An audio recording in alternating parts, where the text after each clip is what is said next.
Hindi pa rin talaga nagpapatalbog ang tambalang Aislinn ng PBB Celebrity Collab Edition kahit na napalayas na sila sa bahay ni Kuya.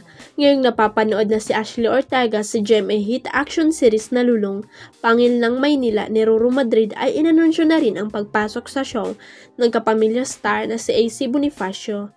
Sa video na ipinost ng GMA Network, makikita si AC na nagme-makeup habang nasa set ng naturang action drama serye. Sa caption nakasaad na ang dedicated showstopper ng Canada ay naghahanda ng sumabak sa Lulong. Maraming netizen ang nagpayag ng kanilang excitement sa pagsasama muli sa telebisyon ng naibig na PBB duo sa Lulong. Narito ang ilan sa reaksyon ng mga kapuso at kapamilya viewers. Wow, easily na series together. More projects to come for my baby girl. Super deserve. Nice decision GMA and ABS-CBN. Sobrang bitin kami sa Aislinn kaya nakaka-happy na mapanood namin uli sila Lulong. Naaliw ang netizen sa paandar ng isang superfan ni Nadine Lustre sa ex. Hiniram kasi nito kay Nadine ang trending gown na sinuot ng aktres sa ABS-CBN Ball.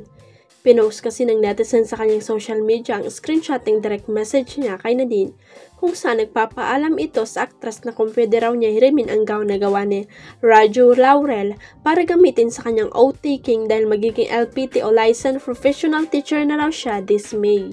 Bet na bet kasi ng nasabing netizen ang Nautilus-inspired gown na ayon kay Raju ay gawa sa Bisky, Bone Italian Liquid Double Face Satin and Illusion Tall. Komento tuloy ng netizen, dapat kay Raju magpaalam ang gustong mangiram ng damit dahil mukhang naibalik na ito ng aktres sa designer. Anyway, aminado ang taong nanghihiram ng gown na minamanifest lang niya na makakapasa siya sa licensure examination niya. Positive mindset daw ang tawag doon kaya gusto niyang ready na ang gown na isusuot niya. Nagtrending ang nasabing request sa online world kaya for sure nakarating na ito kina Nadine at Raju. Huwag kalimutang i-click ang subscribe button at i-ring ang notification bell para sa latest at legit chika updates.